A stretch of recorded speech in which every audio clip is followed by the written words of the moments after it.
noche podamos entender algo más de lo que Dios ha revelado acerca de este conflicto entre dos reinos que comenzó hace un buen tiempo, que podamos entender cómo es que verdaderamente se da y que lo podamos hacer a luz de la revelación del mismo Dios. Esta es nuestra tercera clase y el título de esta clase es La batalla por tu mente. Yo daba una consejería hace un rato atrás y le decía a esta persona: Dios quiere tu mente y Satanás quiere tu mente, literalmente hablando, porque la mente decide el curso de mi vida. Y le decía a esa persona: si yo sé cómo tú piensas, yo sé cómo tú vives, y cómo vives refleja cómo tú piensas. Por tanto, mi compromiso debe ser aprender a pensar bíblicamente, porque el resto ni siquiera tengo que pensarlo, ni siquiera tengo que esforzarme, es el resultado de cómo yo pienso. De manera que nosotros necesitamos como pensar en la mente y hacer de la mente como un blanco, de tal forma que yo pueda transformar la manera como yo pienso. Lamentablemente nosotros no hacemos eso porque como tenemos tanto tiempo pensando como pensamos, nos gusta como pensamos, concluimos que como pensamos es la forma correcta de pensar. El patrón de pensamiento que tenemos, pensamos que es la forma correcta como todo el mundo debiera pensar, y nos extraña que otros no piensen como nosotros pensamos. Estamos tan convencidos de que nuestra mente piensa bien que nos extraña que otros no piensen como nosotros pensamos.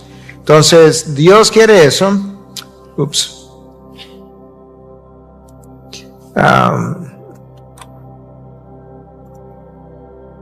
Perdón, que me confundí yo. Decía que Dios quiere tu mente de la misma manera que Satanás quiere tu mente. Escucha cómo yo sé que Dios quiere mi mente.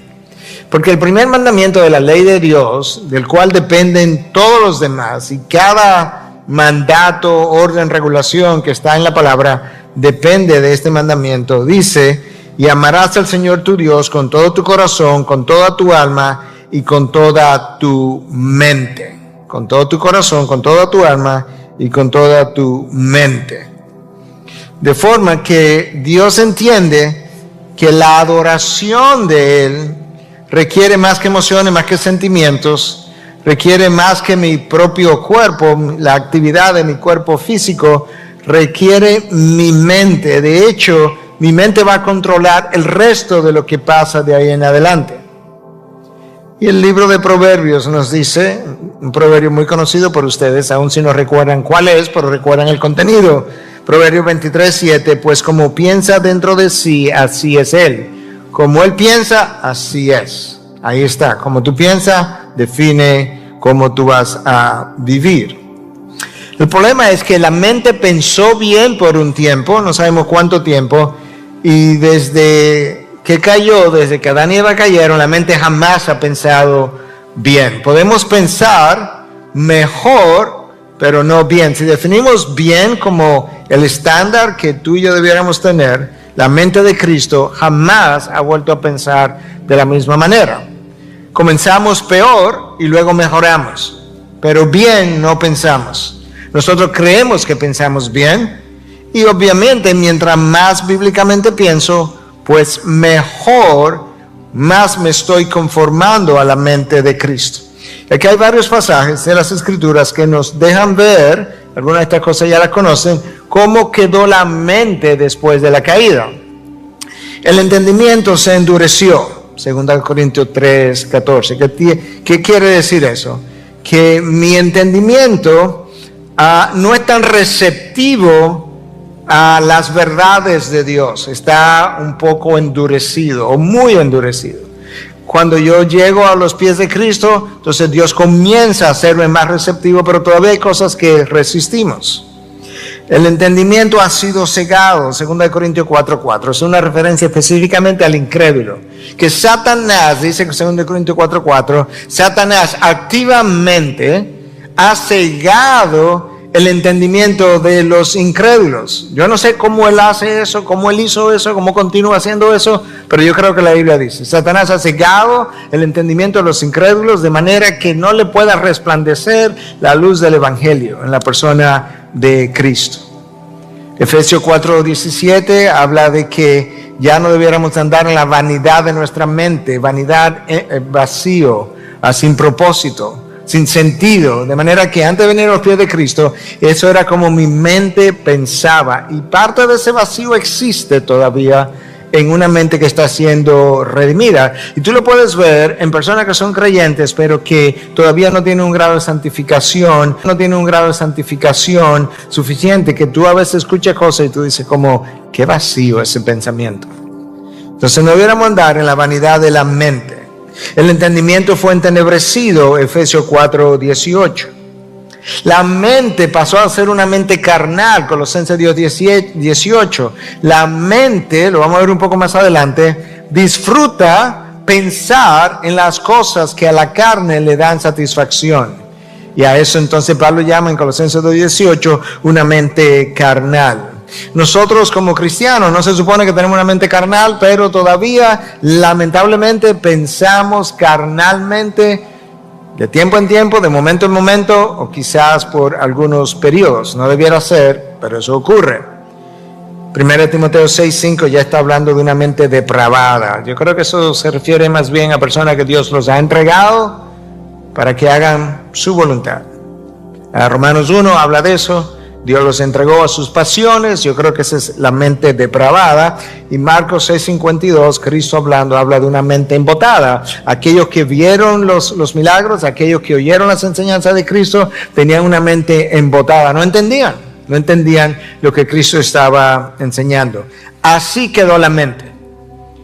Satanás conoce eso.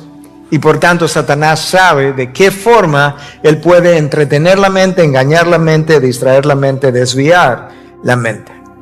Yo quisiera ahora definir la palabra mente de acuerdo a cómo aparece en la Biblia, por así decirlo. En el Nuevo Testamento hay dos palabras mayormente usadas para traducir la palabra mente. La primera es dianoia, aparece 12 veces. Y significa pensar a través de. Entonces, mi mente es algo, entre comillas, algo, a través de lo cual yo pienso. Y nous, 24 veces, es el asiento del entendimiento. Es el lugar del conocimiento y del razonamiento.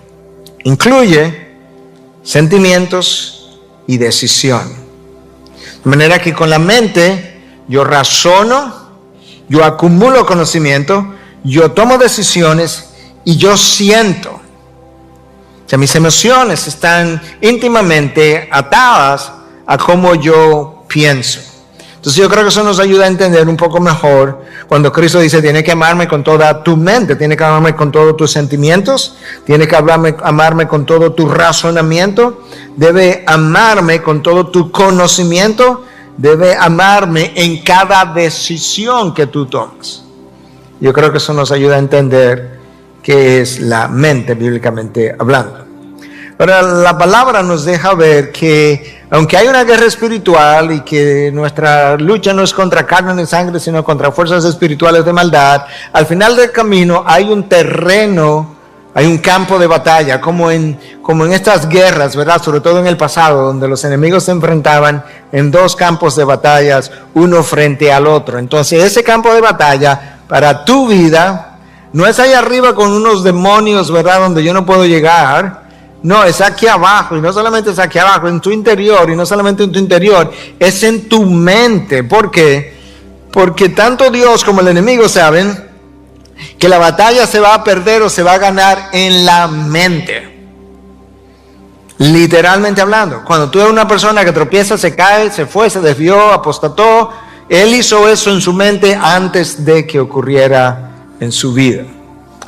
Y escucha entonces ahora como Romanos 7, 22 y 24 describe esto, y esto es Pablo hablando. Porque en el hombre interior me deleito con la ley de Dios.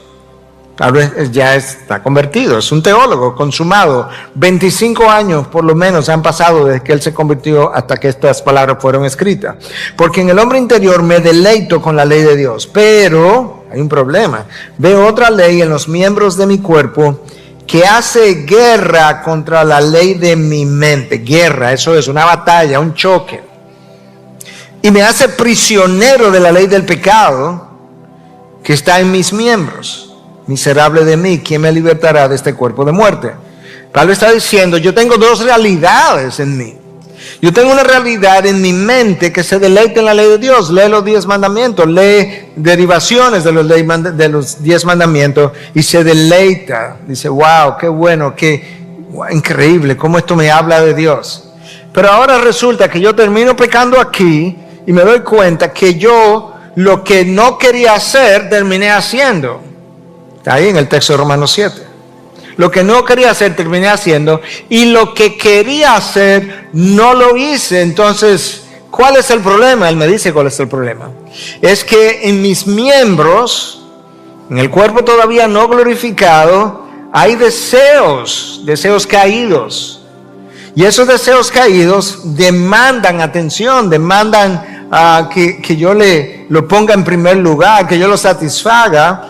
Pero adentro de mi mente resulta que no, que mi mente sabe otra cosa. Mi alma regenerada piensa también. ¿Cómo esas dos cosas se combinan? Yo no sé. Pero el alma regenerada piensa. Porque cuando yo me muero y el cuerpo va al cementerio y lo entierran, el cerebro se quedó ahí. Pero mi alma va a la presencia de Dios. Esa alma sigue pensando. Entonces Pablo dice, yo tengo estas dos realidades. Y entonces en un sentido yo soy un miserable porque no tengo salvación, pero inmediatamente él recupera, por así decirlo, como el entendimiento. Dice, pero gracias a Dios. No terminó el texto, pero debió haber terminado ahí. ¿Quién me liberará de este cuerpo de muerte? Lo que sigue es gracias a Dios. O gracias a Dios en Cristo Jesús. Él es quien me libera del cuerpo de muerte. La idea ahí del cuerpo de muerte, algunos piensan que es esta. En la antigüedad, cuando tú cometías un crimen, había varias formas de quitarte la vida. Una de ellas era la crucifixión, la otra era simplemente traspasándote quizá con una espada o algo similar, y la otra forma era atándote a un cuerpo muerto, a un cadáver, con el que tú tenías que caminar o moverte y dejarte sin alimentar por varios días hasta que tú te murieras pegado de ese cuerpo que ya estaba maloliento. Y algunos están pensando que Pablo está diciendo, mi hombre viejo, el hombre viejo versus el hombre nuevo. A mi hombre viejo es como hiede de tan mal que es en sus deseos y las cosas que persigue, sus búsquedas. Esa era la palabra que estaba tratando de traer. Y que quizás de eso que Pablo estaba en su mente cuando habló de esto. Ok, entonces decíamos al principio, dijimos ahora que la mente ruge, la batalla ruge en tu mente, y al principio dijimos que Dios quiere tu mente y Satanás quiere tu mente, y como Satanás quiere tu mente, él escoge tu mente como un blanco de ataque, es como un tiro al blanco. Donde él va a disparar es a tu mente, es ahí donde le disparó a Eva. Déjame entrar a Eva en una conversación. ¿Qué entró de Eva en el campo de Satanás? El razonamiento, el pensamiento con que Dios ha dicho. Entonces Satanás quiere ganar acceso a tu mente y Dios también. Por eso es que nos llaman a ser transformados por medio de la renovación de vuestra mente. Por eso es que Pablo dice, usted tiene la mente de Cristo. ¿Dónde? Bueno, la tengo en la Biblia y la tengo en el Espíritu Santo que está dentro de mí. Entonces esa mente tiene un pensamiento y ese pensamiento precede a la acción. Antes de yo decir cualquier cosa aquí, aunque sea en un milisegundo, yo pensé y luego yo hablé. Si tomo este micrófono, antes de tomarlo, yo lo pensé primero. Toda acción va a preceder a un pensamiento. Claro que entonces lo que tengo que hacer es cambiar mi mente. Yo tengo que cambiar la forma de pensar, porque la acción que va a seguir es algo que ya se registró en mi mente. Entonces la mente pudiera ser definida como el centro de operaciones. dirige mi pensamiento, dirige mis decisiones, dirige mis emociones, me dirige mis acciones, dirige todo, dirige mi vida.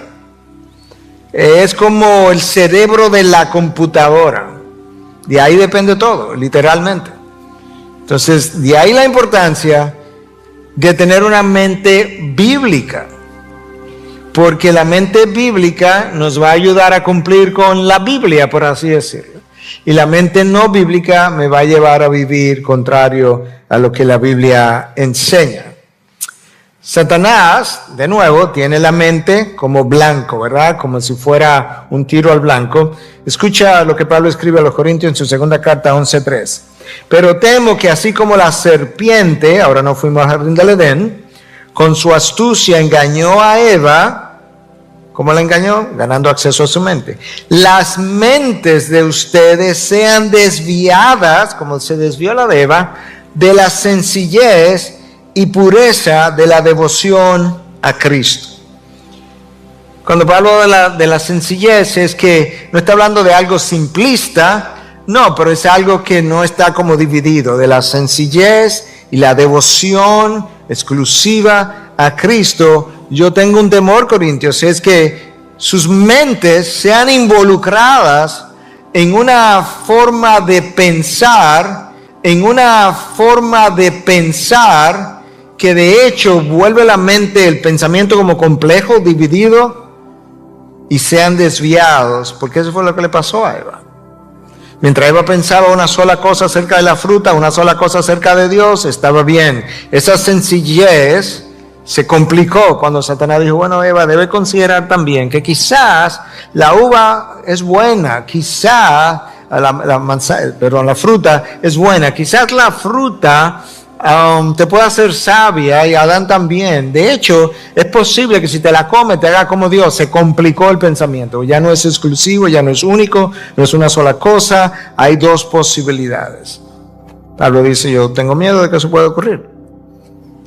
Cuando tú revisas los evangelios, te encuentras en un momento dado, y hemos hecho alusión a este pasaje múltiples veces, te encuentras en un momento dado a Pedro haciendo una confesión, tú eres el Cristo, el Hijo del Dios viviente, y Cristo le responde, bienaventurado eres, Pedro, porque eso no te lo reveló ni carne ni sangre. Y unos versículos más adelante, Cristo está hablando de que él tiene que ir a Jerusalén y va a sufrir a manos de las autoridades, y Pedro dice que no te suceda, y entonces Cristo le dice, quítate delante de mí, Satanás, me eres piedra de tropiezo. ¿Cómo? Porque no estás pensando en las cosas de Dios, sino en las de los hombres. Número 1, Pedro está siendo usado por Satanás. Número 2, Pedro, ese pensamiento, el otro, el anterior de hace un rato atrás, tú eres el Cristo, el Hijo del Dios viviente, eso te lo reveló mi Padre. De alguna manera te lo puso Satanás a ti. Ahora, el problema está, Pedro, en que de alguna forma, mientras tú estabas pensando en las cosas de Dios hace un rato, literalmente hablando, cuando dijiste tú eres el Cristo, el Hijo del Dios viviente, de repente ahora estás pensando no en las cosas de Dios, sino en las cosas de los hombres. ¿Qué es lo que pensó de una manera y luego pensó de otra manera? La mente, aquí pensó, tú eres el Cristo, aquí pensó conforme a las cosas de los hombres. Y Cristo le dice, es tu pensamiento el problema. Entonces Satanás anda tratando de alguna manera, ¿cómo lo hace? La Biblia no lo revela, pero de alguna manera quiere ganar acceso a tu mente. Mire este texto de Primera de Crónica 21:1. En un momento dado dice que Satanás se levantó contra Israel e incitó a David a hacer un censo de Israel. Pero resulta que cuando tú buscas esa palabra en el hebreo, lo que significa esa palabra incitó es estimular, seducir, persuadir, provocar. ¿Qué fue lo que fue seducido, persuadido? Voy a persuadir a David de que haga un censo. ¿Fue la mente? Porque no hay otra cosa que pueda ser persuadida que no sea la mente. De alguna manera, Satanás ganó acceso a la mente de David y lo persuadió de que era una buena idea contar con cuántos hombres él, poder censar con cuántos hombres él contaba para ir a la guerra. De nuevo, lo que Satanás hace es ganar acceso a la mente, lo provoca, lo seduce, lo persuade. Y David hace un censo y 70,000 personas mueren como consecuencia de manera que tú, con razón, lo vamos a ver en otra ocasión, la armadura de Dios tiene un casco que protege la cabeza. Recuerda que la armadura de Dios, todo es simbólico de algo que está protegiendo. La mente tiene que ser protegida. Cuando el libro de Proverbios dice guarda tu corazón, no se está refiriendo al cardia, al corazón, ¿verdad?, físico. Es a la mente, porque la mente es usada con frecuencia para referirse al corazón y el corazón para referirse a la mente. La esencia del hombre, lo que él es, cómo él piensa, cómo él siente. Entonces la mente tiene que ser cuidada. Guarda tu mente. Yo tengo que guardar mi mente. Yo tengo que guardar mi mente de pensamientos. En esta semana varias veces, incluyendo hoy, yo tuve que hablar con personas. Eso le tiene que guardar tu mente de esos pensamientos. De ahí que hablamos de hablarle verdad, de hablarte verdad a ti mismo. ¿A quién es que le está hablando verdad? A tu mente. Le está recordando las verdades que se acumularon ahí, pero que no está procesando y no están siendo usadas en un momento dado. Yo decía al principio que mi mente determina cómo yo vivo, y yo quiero leer un par de pasajes ahora. Escucha. Porque los que viven conforme a la carne, vamos a pararme un momento. Estoy hablando de vivencia, un estilo de vida. Entonces Pablo está diciendo ahora, los que viven de esta forma ponen la mente en las cosas de la carne. Vamos a leerlo al revés. Si pones la mente en las cosas de la carne, vives conforme a la carne. La carne determina cómo yo vivo. Pero los que viven conforme al Espíritu, en las cosas del Espíritu. Puedes llenar el espacio en blanco. Ponen la mente en las cosas del Espíritu. Si pongo mi mente en las cosas del Espíritu, voy a vivir conforme al Espíritu. De manera que yo necesito revisar dónde ha estado mi mente. Yo necesito revisar en qué he estado pensando, cómo he estado meditando, qué es lo que he estado rumiando, qué pensamientos le he dado cabida, qué cosas vía programas de televisión, series, computadoras, yo he permitido que entren a mi mente, inunden mi mente, corrompan mi mente y me hagan pensar cosas que desagradan a Dios, porque una vez pensadas yo voy a terminar viviéndolas, porque los que ponen la mente en las cosas de la carne viven conforme a la carne. La Nueva Traducción Viviente dice, la mente, este es otro versículo, se me chispoteó en buen lenguaje de el Chavo, creo que era. Okay. Romanos 8, 5 decía adelante, era el versículo anterior, y este es Romanos 7. La mente puesta en la carne, 8:7, es enemiga de Dios porque no se sujeta a la ley de Dios, pues ni siquiera puede hacerlo. La mente que es enemiga de Dios. Cuando hablamos de que nosotros éramos enemigos de Dios, Romanos 5:10, sí, pero ¿qué parte mía era enemiga de Dios? Bueno, no son los brazos, porque ellos solos no tienen vida. Es mi mente. Como yo pienso, lo que se revela es mi mente. La mente que no entiende, que está embotada, que está enceguecida, es mi mente. Entonces tú puedes ver la importancia. De nuevo, cuando yo digo mi mente no es simplemente mi cerebro. El cerebro participa de una actividad de pensamiento, pero mi alma piensa. Una vez más, el cerebro se queda en el cementerio, pero la mente que va a la presencia de Dios, que disfruta del gozo del Señor, todos los que están en la presencia del Señor hoy en día, que no tienen cuerpo todavía, que no se han levantado de las tumbas, están pensando y están viviendo de alguna manera y están sintiendo. Entonces la mente es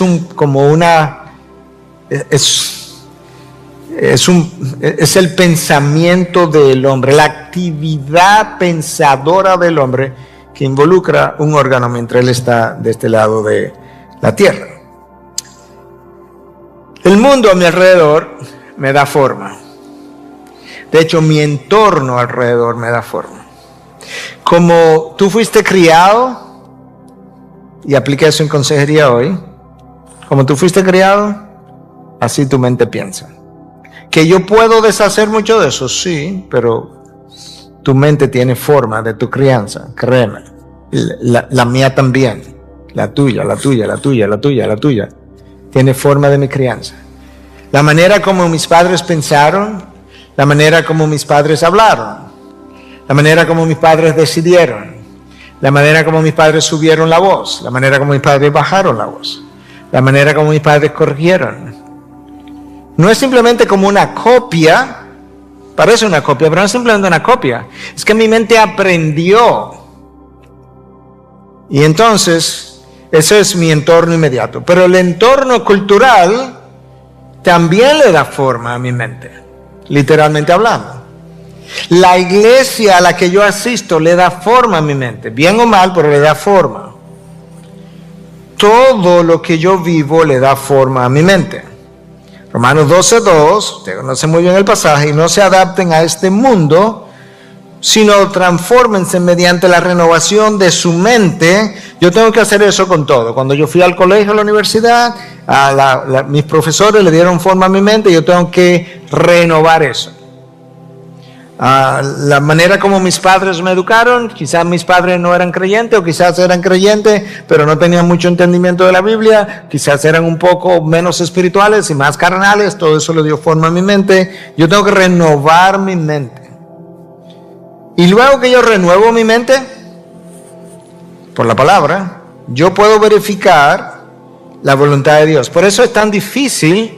Yo no estoy diciendo que yo sé cuál es la voluntad de Dios todo el tiempo, no estoy diciendo eso. Estoy diciendo que la no transformación, renovación de la mente dificulta la identificación de la voluntad de Dios, la cual es buena, aceptable y perfecta. Para verificarla, necesito una renovación de la mente. Necesito saber lo que la Biblia dice, cómo lo dice, cuándo lo dijo, cuándo pasó, cuándo ocurrió, en qué contexto. Y ahí yo como que, mi mente se ha ido lavando, se ha ido limpiando, ha ido tomando otra forma. Y ahí yo como que, mi mente se ha ido lavando, se ha ido limpiando, ha ido tomando otra forma. Ahora yo puedo ver, sí, yo creo que esa es la voluntad de Dios, coincide con la Biblia, coincide con los propósitos de Dios, coincide con el carácter de Dios, coincide con la dirección del Espíritu en la Biblia en esta ocasión. Ok, tengo una mejor idea de la voluntad de Dios.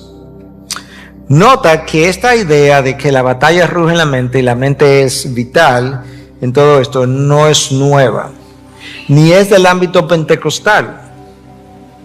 Francis Schaeffer, gran pensador, gran teólogo del siglo pasado, del otro día, por así decirlo, decía lo siguiente: en la batalla espiritual, de manera que grandes pensadores cristianos han hablado de que hay una batalla espiritual. La pregunta es, si queremos hablar de esto y si queremos hacerlo ampliamente y por mucho tiempo para llegar a donde necesitamos llegar. En la batalla espiritual, la pérdida de la victoria, o sea que como quien dice, tú tienes la victoria en Cristo, la pérdida de la victoria. A mí me gustó esa terminología, porque no dice la pérdida de la batalla, no, la pérdida de la victoria. Ocurre siempre en el mundo de la mente. Wow. Es como que la mente tiene un mundo. En el mundo de la mente tú pierdes. En el mundo de la mente tú ganas. Lo que tú decidas en tu mente, eso tú vas a hacer. De manera que tus caídas, mis caídas, tus tropiezos, mis tropiezos, se dan primero en tu mente. Luego tú vas y los vives. Es como el arquitecto. Él diseña el plano, ya se sabe. Y luego él va y lo vive y el ingeniero lo edifica. Lo que sea que la haya plasmado. Así funciona la mente. Entonces la mente se puede formar, se puede deformar o se puede transformar. Entonces, ¿cómo ocurre? Ocurre más naturalmente de lo que tú y yo imaginamos. ¿Ok? Cada impulso, información, cada vivencia, cada experiencia que tú recibes deja una huella en la mente. Eso no es ni siquiera simbólico. Eso es real, médicamente hablando, biológicamente hablando. Hay una huella que se quedó. Por eso tú tienes memoria. Tienes memoria porque hay una cosa que dejó una huella digital, por así decirlo, en el cerebro. ¿Y qué fue? Una experiencia, un pensamiento, una enseñanza. Y esa huella es lo que me hace recordar lo que pasó. el mundo nos bombardea continuamente con ideas, con pensamientos. Yo leía anoche, quise leer a propósito del mundo de la mercadología y el uso de la mente. Y me encantó. Porque es increíble cuánto ese mundo de la mercadología entiende cómo la mente funciona en términos de las reacciones hacia afuera, literalmente hablando. Y leí muchísimas cosas, pero de las cosas que leía hablaba de cuántas imágenes, esto está estudiado para fines de publicidad, cuántas imágenes tú puedes recibir, el cerebro puede recibir, no me acuerdo en qué tiempo, en qué periodo de tiempo, cortico, y hablaban de 790 imágenes, te voy hablando de segundos, no llegaba a un minuto, y cómo eso influenciaba una acción. Y una de las cosas que decían estos autores es que si tú quieres como ganar posición en la mente, lo único que necesitas es llegar primero. Entonces hacían varios ejercicios. ¿Quién fue la primera persona? Yo creo que era ilustrativo, porque quizás no se da 100%, pero ¿quién fue la primera persona que pisó la luna? ¿Alguien se acuerda? Neil Armstrong, ¿verdad? ¿Y la segunda?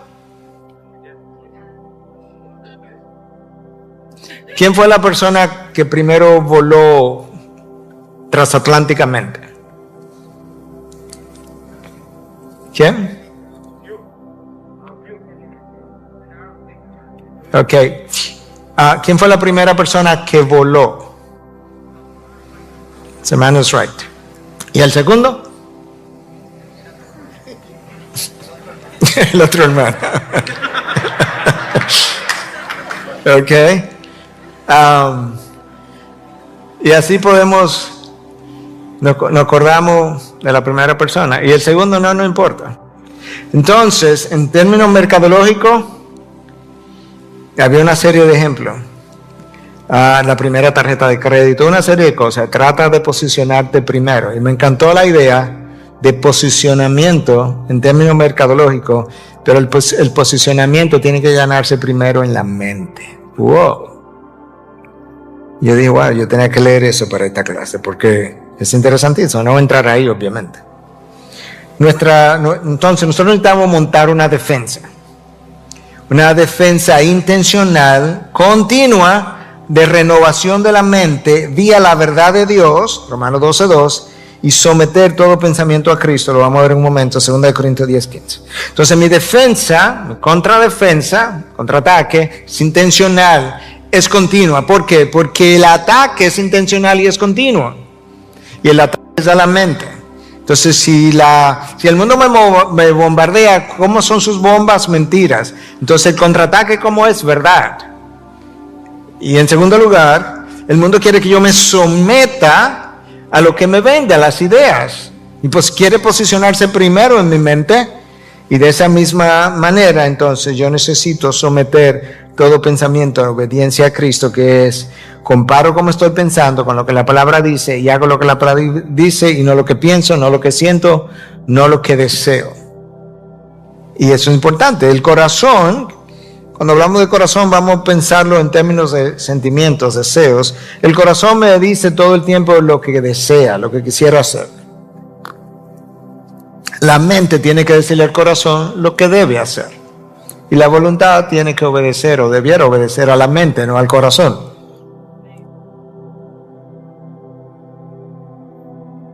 La mente piensa conforme a los valores que acumula. Y ahí la importancia de guardar tu mente, de ahí la importancia de tener cuidado a lo que te expone, porque los valores se adquieren, decía Francis Schaeffer también, que los valores se adquieren de la misma manera que tú adquieres los gérmenes de la vida. En otras palabras, yo le puse la mano a esto que está aquí, y ahora bacterias que estaban aquí pasaron a mí. ¿Cómo pasó eso? Ahí yo lo hice intencionalmente, pero ahí, y sigo hablando, yo no me di cuenta. Entonces Francis Schaeffer decía, los valores se adquieren de la misma manera que los gérmenes de la vida. ¿Cómo? No, tú no te das cuenta. ¿Y cómo lo adquiero? Viviendo en el mundo. Solamente tengo que vivir. Por eso es que el contraataque tiene que ser intencional. Entonces, ¿qué es un valor? Es algo que tiene mérito, significado para nosotros y que nos lleva a reaccionar, a comportarnos de una forma determinada. ¿Por qué tú piensas que las compañías de artículos X, de todo tipo, venden sus iconos y poner ese icono sobre lo que sea, un tenis, en una televisión, cualquier otra cosa? ¿Por qué tú piensas que ellos pagan grandes cantidades de dinero por eso? Porque ese icono para mi mente representa un valor. Si mi mente lo compra, ese tenis, esa tela, esa ropa, esa camisa, ese carro, esos zapatos, esa correa, eso tiene valor, los otros no sirven. No compres eso, que eso no sirve. ¿Tú no has oído esa expresión? Eso no sirve. O sea, yo vivo en República Dominicana, un país chiquito, y ya yo sé que nada que sea alternativo a esto sirve. En el mundo entero no hay nada que sirva que no sea eso. Y mis valores le dan origen a mis emociones, a mis deseos, a mis hábitos y patrones de comportamiento. Déjame decir eso otra vez. Mis valores le dan origen a mis emociones, mis sentimientos, mis deseos, mis hábitos y patrones de comportamiento. Mira cuán influenciable es la mente. Estudiado múltiples veces. Publicado por la Asociación Americana de Pediatría. Niños expuestos a videojuegos violentos y muñequitos violentos por 2 o 3 horas experimentan en las próximas 12 a 24 horas un aumento de su comportamiento de violencia. Videojuegos violentos. La mente, yo te dije, la acción deja una huella en tu mente. Entonces, eso no fueron cristianos que publicaron eso. Eso fue la Asociación Americana de Pediatría. Y como eso, igual con la sensualidad, igual con un montón de cosas. Porque las imágenes penetran tu mente y tu conciencia, lo dijimos una vez, ni siquiera la pudo filtrar, pero ya está marcado. La mente nos induce a pecar, Efesios 2:3. Entre ellos también todos nosotros, en otro tiempo, vivíamos en las pasiones de nuestra carne. Escucha cómo. Satisfaciendo los deseos de la carne y de la mente. Ahora Pablo me ayuda a entender. Mira, no es solamente tu carne que tiene deseos, tu mente tiene deseos. En otro tiempo, nosotros vivíamos satisfaciendo, en inglés sería the cravings, los anhelos de la carne y los anhelos de la mente. Y esos anhelos de la mente, la única forma como mueren es con anhelos por las cosas de Dios. Anhelos matan anhelos. No hay otra forma. Y éramos por naturaleza hijos de la ira, lo mismo que los demás. Entonces esos anhelos de la mente, no piensa que se van al otro día que tú te conviertes, ni al año de convertido, ni a los 10 años. Yo lo que tengo es que continuamente compararlo con la palabra, y de alguna manera tengo que buscar la forma de subyugarlos. Lo vamos a ver en un momento, creo yo. Ok. Una de las cosas que ocurre en nuestra mente es que con cierta frecuencia experimentamos temor de diferentes tipos, diferentes tamaños, colores, intensidades, frecuencias. El temor nos domina. El temor nos lleva a comportarnos de una manera, literalmente hablando. Y nuestros temores son disparados de forma increíble. Con frecuencia, de hecho, Gary Smalley en su libro El ADN de las relaciones dice que todas nuestras reacciones negativas, ira, violencia, celo, envidia, orgullo, todo lo que no es como Dios, son disparados por temores. Y los temores por inseguridades. Entonces ahora piensa cuántas veces tú has hablado, pensado, reaccionado, hablado o gestionado o gesticulado de una forma negativa. Lo único que ha pasado es que alguien disparó un temor o algo, disparó un temor en ti. Satanás conoce eso y trata de atemorizarnos. La persecución es parte de esa estrategia. Parte de la estrategia de la persecución es justamente intimidar la iglesia. Intimida la iglesia, domina su pensamiento. Si domina su pensamiento, domina su comportamiento. Mire este texto de 1 Samuel 18, 10 y 12. Y aconteció el día siguiente que un espíritu malo, ahí está el reino de las tinieblas, de parte de Dios, o sea, Dios dio el permiso, se apoderó de Saúl. Y éste deliraba en medio de la casa, mientras David tocaba el arpa con su mano como de costumbre. Saúl tenía la lanza en la mano y arrojó Saúl la lanza, pues se dijo: clavaré a David en la pared. Pero David lo evadió 2 veces. ¿Por qué Saúl estaba haciendo eso? Mas Saúl temía a David, porque el Señor estaba con él, con David, y se había apartado de Saúl, y el Señor había dejado a Saúl. Como el Señor se había apartado de Saúl, ¿a expensa de quién quedó Saúl? De Satanás. Y este espíritu malo se apoderó de Saúl. Y cuando este espíritu se apoderó de Saúl, Saúl deliraba, veía cosas, tenía pensamientos. En su temor, cuando veía a David, se llenaba de temor, y en su temor trató de clavarlo. De manera que tú puedes ver que el temor se apoderó del espíritu, pero lo que el espíritu termina haciendo es llenándolo de temor y de confusión, porque él estaba delirando, y en ese temor dominó su comportamiento, que es como estamos diciendo que ocurre. Entonces la ansiedad es un problema. La ansiedad para nosotros es un problema. Pablo le decía a Timoteo que Dios no nos dio un espíritu de cobardía, sino de dominio propio. Pero la ansiedad es una reacción humana, es verdad, pero es un problema. ¿Por qué? Porque la ansiedad divide mi mente no está enfocada, mi mente no puede pensar, la vuelve confusa, no puedo tomar buenas decisiones. Satanás lo sabe. Tanto así que alguien como A.W. Tozer, en su libro Cómo ser lleno del Espíritu Santo, dice: el temor es de la carne y el pánico del diablo. Él no está diciendo con esto que cada vez que yo temo algo o me atemorizo con algo, que hay un espíritu malo que me está atormentando. Lo que él está diciendo es: de Dios no es, seguro que de Dios no es. Esta mañana yo di un consejo a alguien muy inesperado, no tenía cita ni mucho menos, pero hubo una necesidad urgente de hablar con alguien. Me hablaba de este temor y no podía dormir y tenía horas sin dormir. Yo le dije: bueno, yo no sé exactamente por qué Dios permitió tal cosa en la cual estaba pensando. Lo que yo te puedo garantizar es que el temor y la ansiedad y el desasosiego de Dios no son. Cristo lo dijo: mi paz os dejo, mi paz os doy. Entonces, ¿quién puede estar detrás de eso? Bueno, mi naturaleza caída, sí es verdad, y humana y frágil. El enemigo que lo usa también.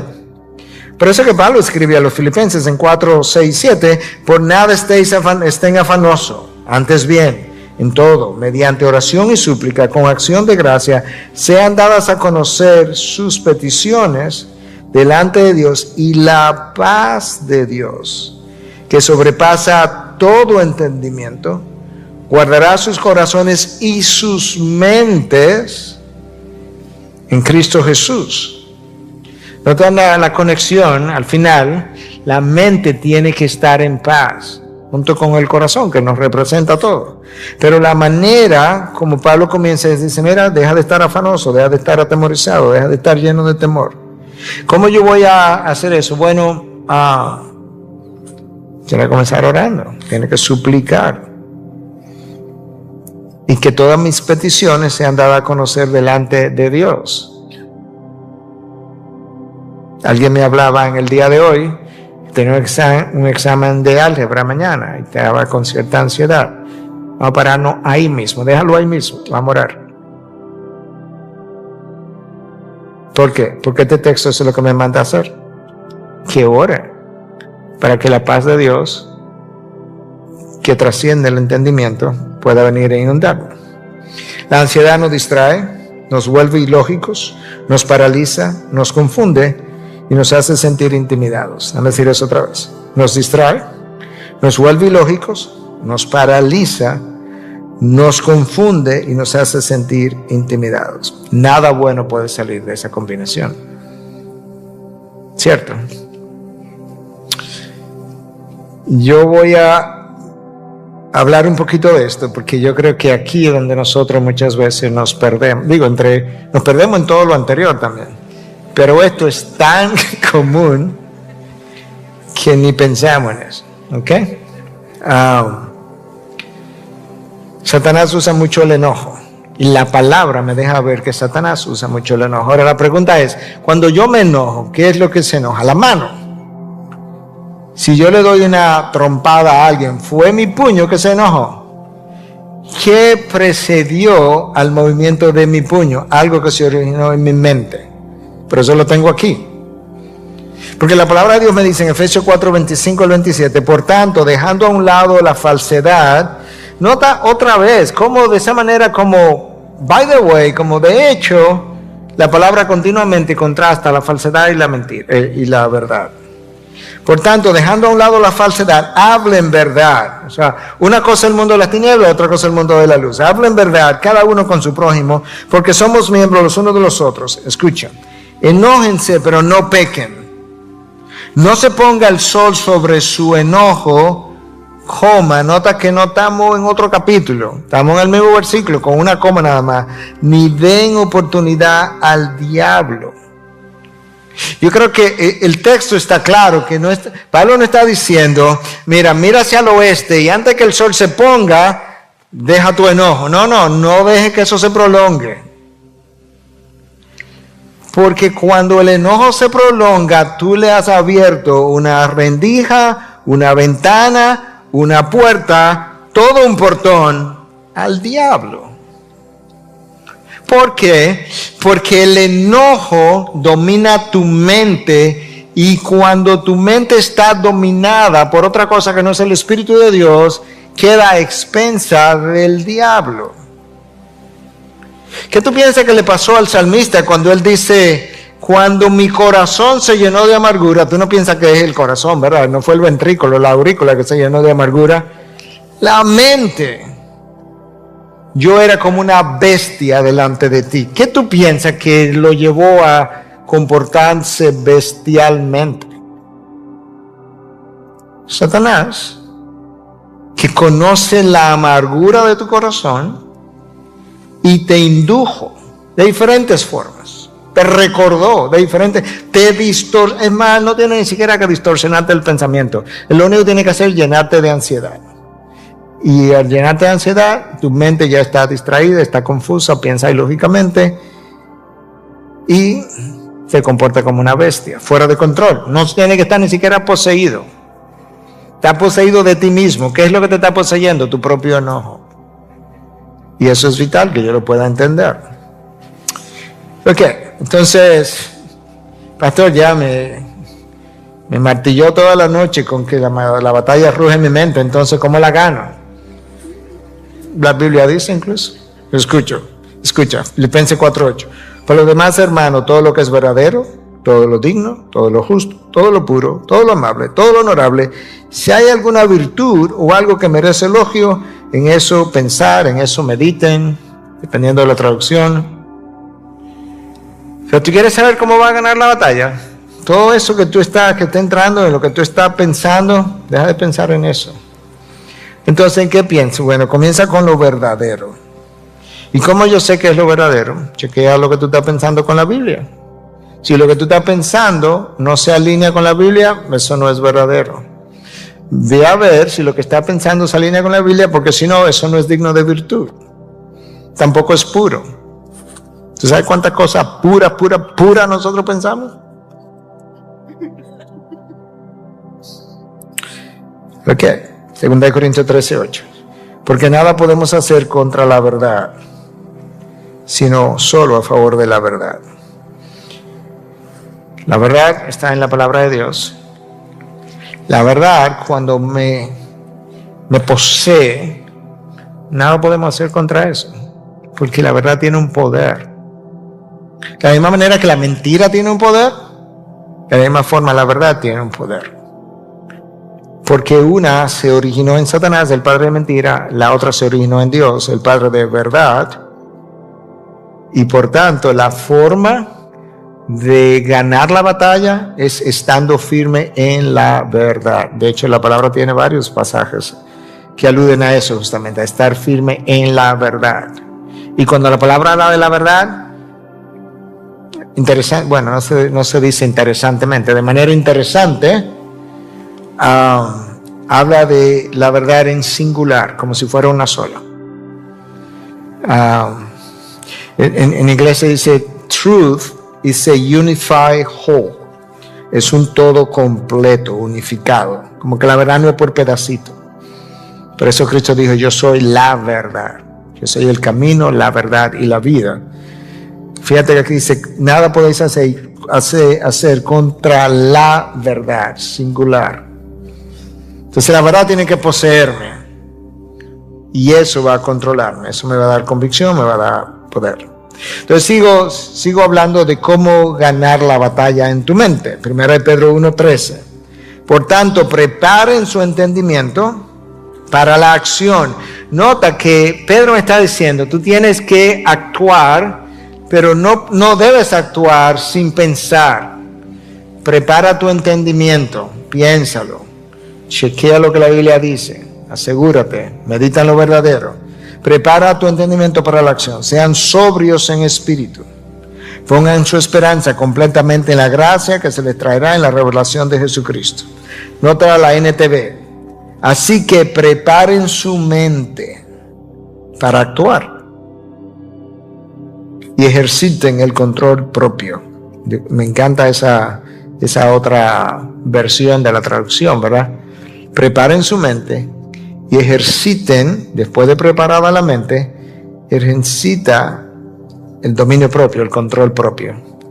Porque ahora está listo para la acción, ahora está listo para la guerra, ahora está listo para ganar la guerra.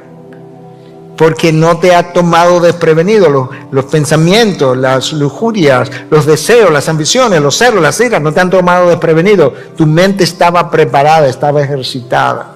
Además, ejercitada la mente, incrementado el dominio propio.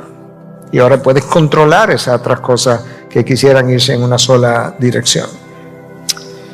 Los pensamientos pecaminosos tienen que ser autoconfrontados. Y yo quisiera enfatizar la palabra autoconfrontados.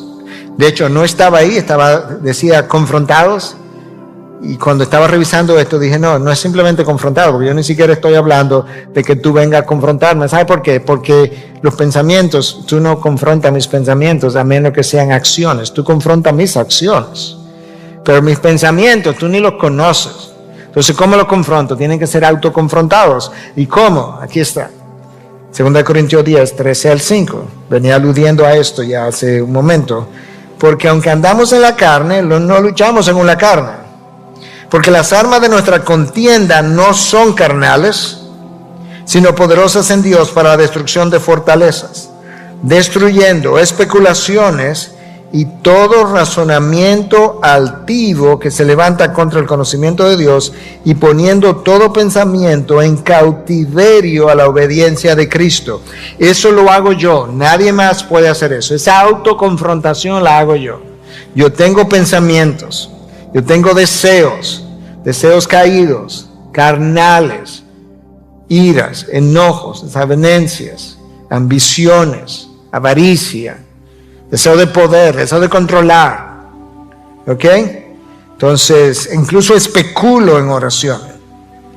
Tengo deseo rebelde. No voy a perdonar a Katy.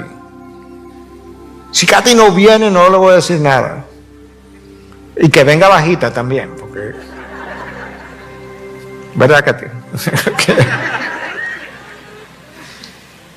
Un pensamiento altivo. Pablo dice, oye, tú tienes que someter eso en cautiverio a la obediencia a Cristo. Eso es lo que Cristo te dice, eso es lo que la palabra te dice, eso es lo que la palabra te manda. Entonces, una autoconfrontación de la Biblia con mi pensamiento. Y luego, ¿qué yo hago? Yo doblego mi pensamiento rebelde o deseo carnal lo someto al señorío de Cristo. Yo hago eso. Yo me autoconfronto. Digo, no, eso es lo que tú quieres, pero eso no es lo que va a ser.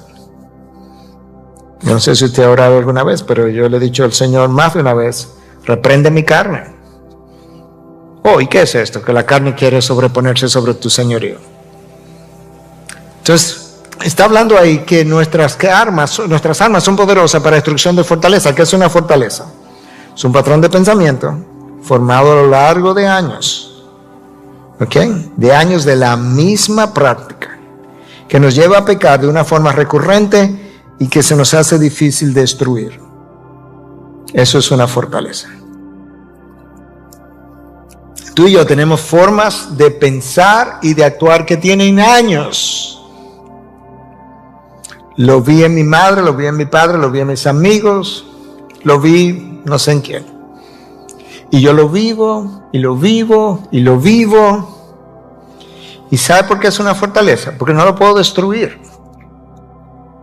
De hecho, ustedes me han oído hablar de esto en otras ocasiones. Médicamente sabemos que esa fortaleza es grande, la fortaleza, porque tiene un circuito eléctrico en el cerebro formado, tiene un camino eléctrico formado de neuronas. Y por eso me es difícil destruirlo. ¿Cómo se destruye? Cuando yo dejo de usarlo. Cuando yo dejo de usar, de hacer, de pensar y de practicar lo mismo que tengo años haciendo, el circuito eléctrico literalmente comienza debilitándose y se comienza a formar otro. Y cuando un tiempo ha pasado, ese se desvaneció y este está formado. Y eso, yo necesito la ayuda del Espíritu para eso. Yo necesito el dominio del Espíritu Santo para ayudarme a romper eso hasta que esto pueda formarse incluso en mi mente. Entonces, trayendo todo esto a un final, a una conclusión, ¿cómo yo enfoco mi mente con relación al pasado, al presente y al futuro? Bueno, con relación al pasado, déjalo atrás. Pablo dice que todo esto que él era antes, él dejó eso atrás. Dejando eso atrás, él se esforzaba por seguir hasta la meta. No olvides cuando dejes las cosas atrás, no olvides las lecciones aprendidas. O sea, tú vas a dejar el pasado atrás, pero el pasado supone que te dejó lecciones. El desierto debió haberte dejado lecciones. Las caídas, los tropiezos. Las caídas, los tropiezos. Las consecuencias. Entonces, cuando yo déjalo atrás, sí, deja atrás el pasado. Alguien me decía hoy, alguien decía, no, lo que pasa es que ella es una víctima. Y ella decía, no, yo no me veo como una víctima. Y yo decía, claro, qué bueno que no te ves como una víctima, porque tú no eres una víctima. Si te ves como una víctima, jamás vas a lograr nada. Yo tengo que dejar atrás el pasado que me hirió, me ofendió, me marcó, tengo que dejar eso. Pero el pasado tiene que haberme dejado lecciones y no lo puedo dejar atrás. Eso es lo que va a ir ayudándome a enfocar mi mente. Ese es en el pasado. ¿Ok? Ahora, con relación al presente, donde quiera que tú estés, tiene que estar todo ahí. Yo aprendí eso de Chuck Swindoll años atrás. No personalmente, pero lo aprendí de él. Justo hoy, en medio de alguna de estas reuniones y consejería que tuve, yo le decía, ¿sabes qué? Ahora mismo yo estoy solo aquí. Puede ser que yo tenga clase ahorita a las 8 de la noche, pero yo no estoy pensando en la clase. No puedo estar en la clase y aquí al mismo tiempo. Solamente estoy aquí, solamente puedo hacer. Mi esposa me ha oído decir esto 1000 veces y a veces me lo recuerda. Un día a la vez, un momento a la vez, una cosa a la vez, en términos de mi enfoque. Y alguien me decía, de hecho, que los domingos a veces me observa cuando estoy hablando con alguien y me dice como que le impresiona que si yo estoy hablando con alguien, yo estoy solamente hablando con esa persona, que la gente pasa por aquí, yo a nadie saludo, a nadie, porque yo estoy solamente en esa persona. Y dije, sí, eso es intencional. No puedo estar verdaderamente escuchando y entendiendo y empatizando con esta persona y, hola, bye, ¿cómo ¿qué tú estabas diciendo? No puedo. No debo. Entonces, donde quiera que esté, tiene que estar todo ahí. Un día a la vez, no te distraiga. Mateo 6:34, cada día tiene su propio afán. Está dicho de otra forma, pero eso es lo que básicamente significa, cada día. Con relación al futuro, enfócate en lo que te espera. Ahí arriba. Enfócate en lo que te espera. El sábado estuvimos aquí reunidos con un grupo de líderes y uno de los líderes me hablaba de su papá que está con una enfermedad X y la posibilidad de que pudiera morir y demás. Y yo le decía, no te enfoques aquí ahora. Tu papá es cristiano. Enfócate en lo que a él le espera y luego lo que a ti te espera, porque lo que a él le espera es lo mismo que a ti te espera. Y sabes que tú debieras estar diciendo, qué bueno, mi papá va a llegar pronto donde yo voy a llegar y para donde él fue, para lo que él fue creado. La victoria es futura, para lo que él fue creado. La victoria es futura, la lucha es presente. Hay una victoria que Cristo ganó, es cierto, pero mi victoria, en términos de mi victoria sobre la carne y mis deseos, eso va a esperar. Pero yo tengo que luchar ahora y tengo que saber cómo lo voy a luchar. Entonces piensa en la victoria final. Oye, llegará el día donde, y de eso es lo que no habrá Apocalipsis, donde no habrá más muerte, no habrá más dolor, no habrá más lágrimas. ¿Tú piensas que eso es como poético ahí? ¿O eso es para ayudarme a enfocar donde yo tengo que estar pensando? ¿Va? Esto se va a acabar, mi dolor se va a acabar, mis pérdidas se van a acabar, mis luchas se van a acabar, el pecado se va a acabar, mis pasiones se van a acabar, las carnales por no menos. Piensa en la victoria final. Y así tú puedes ganar la batalla de tu mente.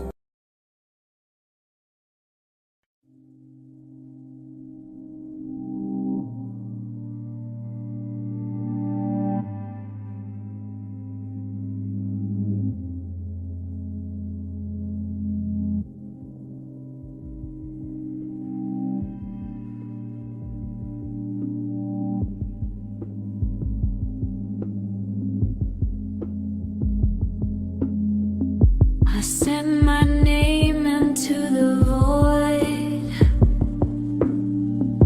It came back shaped like fractured noise. My hands dissolve, my pulse is slow.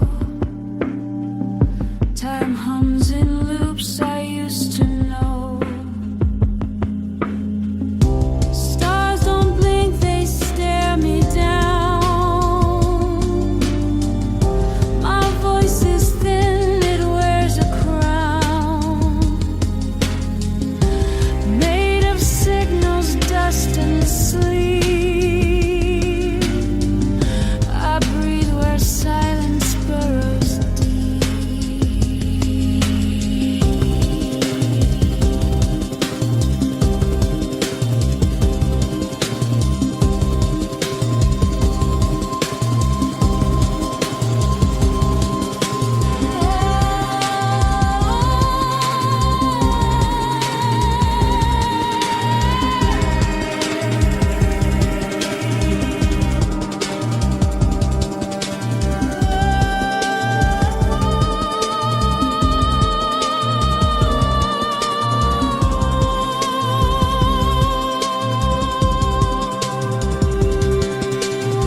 Misaligned. Orbit failed. Transmission ends. I remain.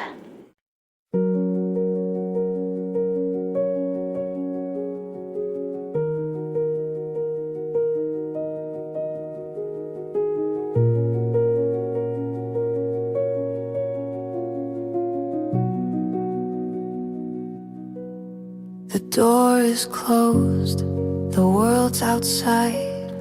We breathe in whispers we never hide.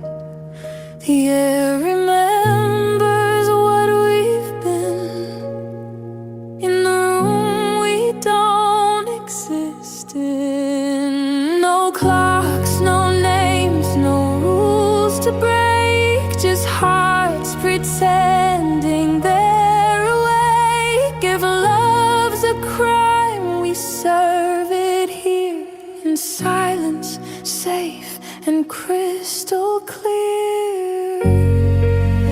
In the room we don't exist in, we're alive, though the world can't listen.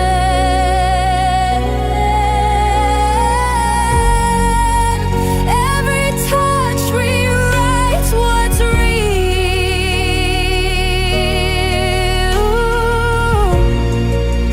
Every breath is ours to steal.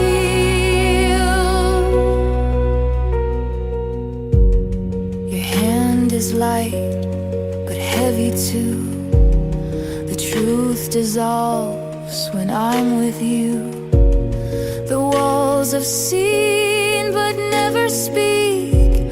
Our love's a storm that feels so meek. We fade before the morning's thin. The world forgets where we have been. But when I close my eyes, I'm still within the room we don't exist in.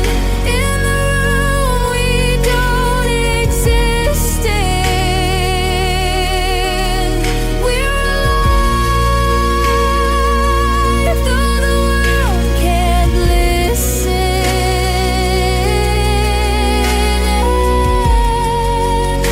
Every touch rewrites what's real.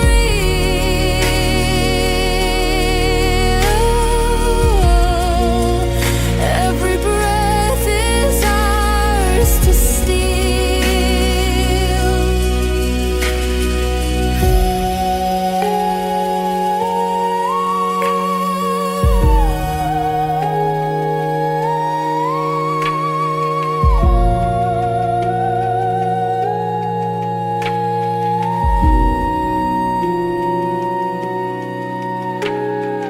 hang drum echoes soft and slow like raindrops in a dream shadow. Piano weaves what words can't say, and cello cries the night away.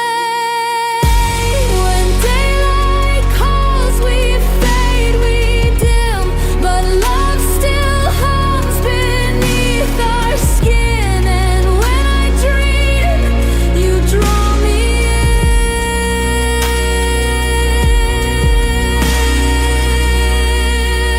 into the room we don't exist in.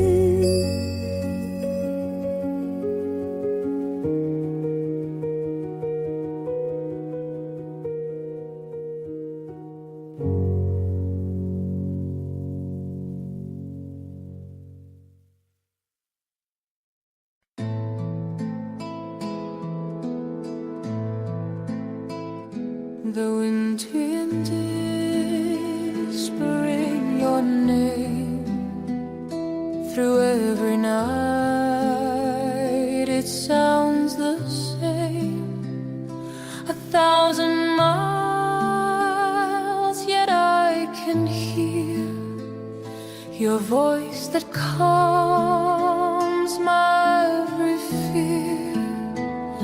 I see your hands in morning light. They held my dreams, they shaped my life. The world is cold,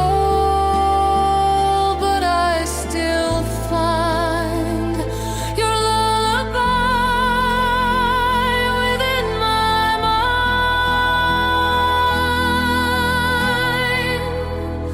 My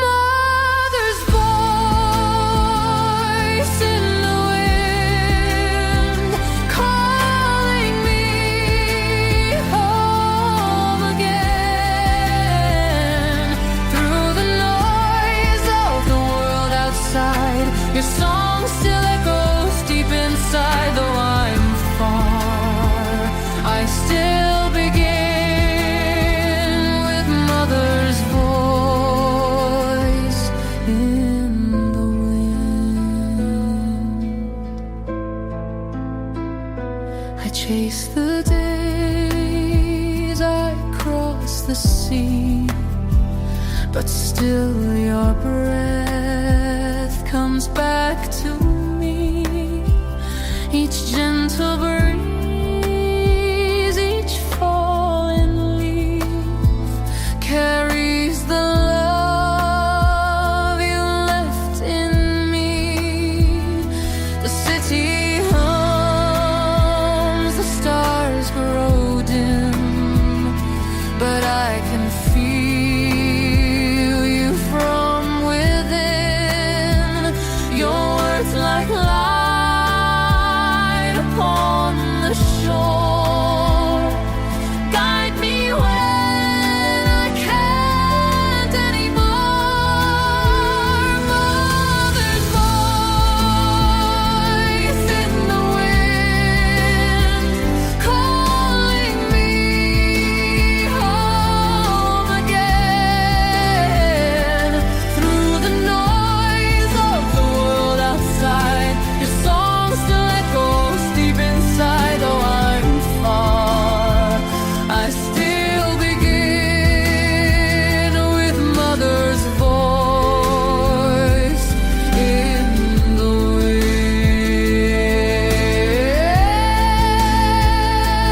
All the years may fade, but not your tune. It drifts beneath the silver moon. And when I'm lost, I close my eyes. The wind becomes your soft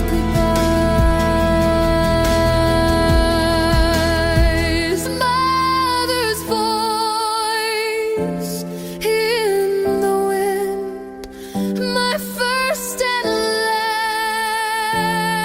last amen. No distance ever can rescind the love that lives within. And when my journey finds its end, I'll hear your voice in